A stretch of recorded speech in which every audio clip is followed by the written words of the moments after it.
श्री स्वामी समर्थ माझ्या गोड ताईंनो, कशा आहात सगळ्या? मी सरिता आणि खूप मनापासून स्वागत आहे तुम्हा सगळ्यांचं पुन्हा एकदा आपल्या स्लीव डिझाईनच्या व्हिडिओजमध्ये. बऱ्याच वेळेला बऱ्याच ताई कमेंटमध्ये प्रश्न विचारतात किंवा रिक्वेस्ट करतात की आम्हाला कमी कपड्यामध्ये ॲडजस्ट होणारी पफ स्लीव जी आहे किंवा देवसेना स्लीव्ज आहे, कोणी कोंबडी स्लीव्जसुद्धा म्हणतं. प्रत्येक ठिकाणी वेगवेगळे ह्याला शब्द आहेत.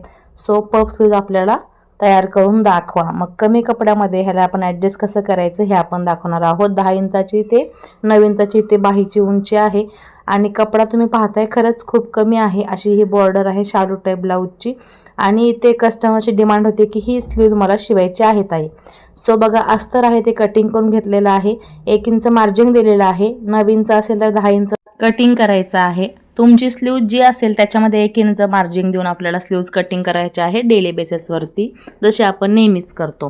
त्यानंतर बॉर्डर जी आहे ती वेगळी कट केलेली आहे आणि बॉर्डर जी आहे ती खालच्या बाजूने लावलेली आहे. खालच्या बाजूने अर्धा इंचाचं मार्जिन ठेवून आपल्याला टिप मारायचे आहे. आता या बाजूला जास्तीचं मार्जिन होतं म्हणून मी मेन फॅब्रिकला पुढे मार्जिन आहे असं ठेवलेलं आहे. दाबटीप द्यायची आहे आणि खूप सोप्या पद्धतीने ही तुम्हाला स्लीव्ज मी लावून दाखवणार आहे. बऱ्याच वेळेला आपण वेगवेगळे तुकडे कटिंग करत बसतो आणि मग आपल्याला थोडासा प्रॉब्लेम होतो ब्लाऊजला आणि स्लीवच्या फिनिशिंगला. आता बघा, दाबटीप मारून घेतल्यानंतर सरळ सरळ मी हा साडीचा काठाचा कपडा आहे तो वरच्या बाजूला फोल्ड केलेला आहे, म्हणजे पलटी मारलेला आहे आणि अगदी नाजूक असं स्टोन आहे त्यामुळे अगदी नाजूक हलकासा दाब उचलून मी हा टीप याच्यावरती मारून घेणार आहे. कारण स्टोन आहेत पूर्ण बॉर्डरला साडीच्या, त्यामुळे इथे आपल्याला सुईसुद्धा सांभाळायची आहे. सेटिंग याचा हलू नये, सुई तुटू नये, या गोष्टी नोटीस करत करत आपल्याला पुढेही शिलाई करायची आहे. तर या पद्धतीने अगदी नाजूकपणे ही शिलाई मी मारत आहे. तुम्हाला या ठिकाणी सिंगल दाब वापरायचा असेल तर वापरू शकता, पण या दाबणीसुद्धा परफेक्ट शिलाई आपली येते. या पद्धतीने टीप मारून झालेली आहे. फिनिशिंग तुम्ही पाहू शकता दोन्ही साईडनी. आता राहिलेला पार्ट आहे वरच्या बाजूच्या बाहीचा फोल्डिंग करायचा आहे अर्धा इंचावरती. हा सुद्धा मी फोल्ड करण्यासाठी अर्धा इंच जास्तीचा कटिंग केला होता. आता आपण दरवेळेला कटिंग कसं करतो किंवा प्रॉपर ह्याचं कटिंग या अगोदरसुद्धा मी बरेच व्हिडिओ शेअर केलेले आहेत या स्लीवच्या डिझाईनचे. तुम्ही इथे जाऊन आपल्या यूट्यूब होम पेजवरती पाहू शकता, कारण खूप सारे स्लीव्ज डिझाईनचे व्हिडिओज मी ऑलरेडी अपलोड केलेले आहेत. पण वारंवार अगदी इझी पद्धतीने ही स्लीव्ज तयार करून दाखवा म्हणून कमेंट येत होत्या बऱ्याच ताईंच्या. बिगनर्स कोणी असतील किंवा आपल्या फॅमिलीमध्ये नवीन ॲड झालेल्या ताई असतील त्यांच्यासाठी हा खास व्हिडिओ शेअर करत आहे. तर बघा, डायरेक्ट मी त्या अर्धा इंच जी वरचा कपडा आहे प्लेन तो फोल्ड करून पट्टी तयार करत आहे. या पद्धतीने डिझाईनच आपल्याला फक्त ह्या बॉर्डरची ठेवायची आहे आणि वेगवेगळे कटिंग न करता अगदी सोप्या पद्धतीने स्लीव तयार कशी करायची हे आपण पाहतोय. आता जिथं बॉर्डर आहे तिथे आपल्याला चॉकने मार्किंग करून घ्यायचं आहे, कारण आपल्याला ही बॉर्डर लेवल आहे याच्या आतल्या साईडला कपडा अटॅच करण्यासाठी अजून एक मार्किंग करायचं आहे अर्ध्या ते पाऊण इंचावरती. पाऊण इंच केला तरी चालेल, अर्धा इंच केला तरी चालेल. मी ते अर्धा इंचावरती मार्किंग केलेला आहे.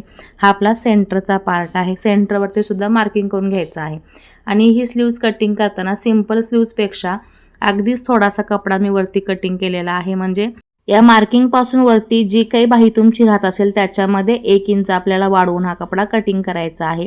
तर हा 8 इंच बाय 3 इंच असा हा कपडा आहे. 3 इंच इकडे आपल्याला आर्महोलच्या इकडे आहे आणि 8 इंच पूर्ण वरच्या पपसाठीच्या कपड्याची लांबी आहे. आता रुंदी जी आहे ते 2 ते 3 इंच वाढवलेली आहे, कारण कपडा कमी असल्यामुळे फार काही प्लेट्स आपल्याला याच्यामध्ये येणार नाहीत. तरीसुद्धा खूप सुंदर पद्धतीने आपल्याला ह्या पफ स्लीव्ज तयार करायचा आहे आणि होणारसुद्धा आहे. सेंटरला सुद्धा इथे मार्किंग करून घेतलं आणि स्लीव्ज जी आहे ती अटॅच करताना वरच्या मार्किंगला न करता खालच्या मार्किंगच्या इथे आपल्याला हा कपडा ठेवायचा आहे आणि टीप मारायची आहे या पद्धतीने, म्हणजे आपल्याला प्रॉपर फिटिंग येईल आणि प्रॉपर हा कपडा शिवला जाईल. आता जसं मी ठेवलेला आहे व्हिडिओ दाखवल्याप्रमाणे तुम्ही फॉलो करा आणि तुम्ही याच पद्धतीने प्लेट्स इथे मारायच्या आहेत. 2 इंच जास्त घेतलेला आहे कपडा मी जसं अगोदर म्हटलं तसं. तर त्याच पद्धतीने इथे छोट्या छोट्या पाव इंचाच्या किंवा अर्धा इंचाच्या तुम्हाला जशा आवडतील तशा इथे प्लेट्स मारायच्या आहेत. मी ते अर्धा ते पावच्या मध्ये घेऊन व्यवस्थित आपल्या साईडला प्लेट्स मारलेल्या आहेत, म्हणजे आपल्या बाजूला जे प्लेट्सचं तोंड येतं तसं मारायचं आहे.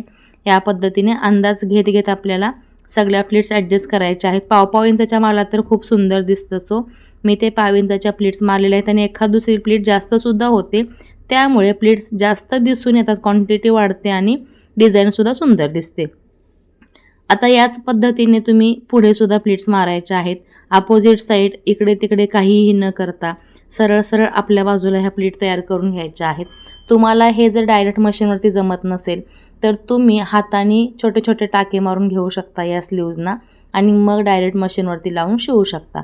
आता तुम्हाला या गोष्टी प्रॅक्टिसने नक्कीच सहज शक्य होणार आहेत. त्यासाठी हळूहळू तुम्हाला डायरेक्ट याच पद्धतीने प्रॅक्टिस मात्र करावं लागेल.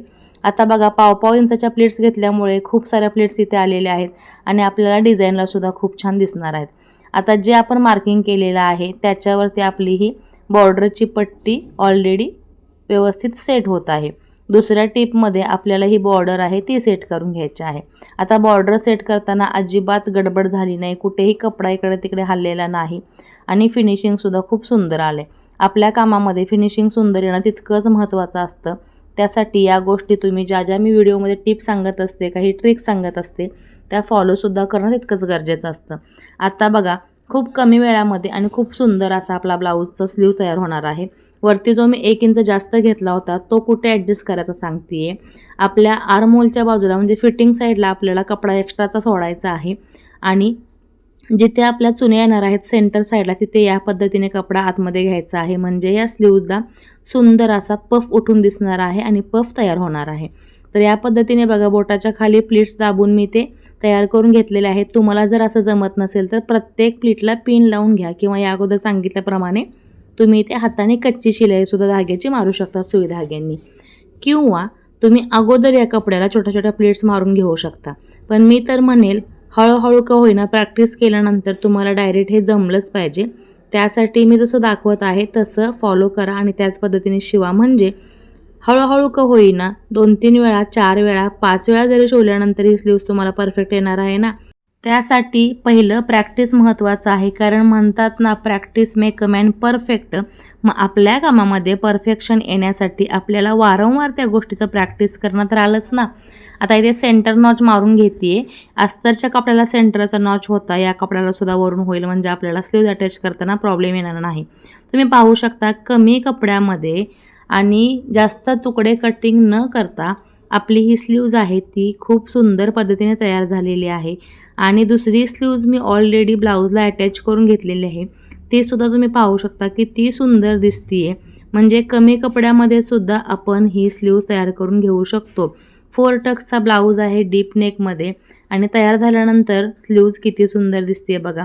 सो जास्त तामझाम न करता जास्त कन्फ्युजन न वाढवता खूप सोप्या साध्या तरीही सुंदर पद्धतीने स्लीव्ज आपण तयार करू शकतो, तीही डिझाईनची म्हणजेच पफ स्लीव्ज. सो दोन्हीही स्लीव्ज एक तयार करून आणि एक लावल्यानंतरचे तुम्हाला दाखवलेले आहे. व्हिडिओ आवडला असेल तर लाईक करा, शेअर करा, जास्तीत जास्त शेअर करा. आणि हो नेहमीचंच अगत्याचं आणि विनंतीचं तुम्हाला तर माहीतच आहे पण तुम्हाला सारखी आठवण करून द्यावी लागते ना. असेच छान छान व्हिडिओज आणि कंटेंट पाहण्यासाठी आपल्या चॅनलला म्हणजे स्टिच विथ सरिताला सबस्क्राईब मात्र करायला अजिबात विसरू नका. पुन्हा भेटू, बाय.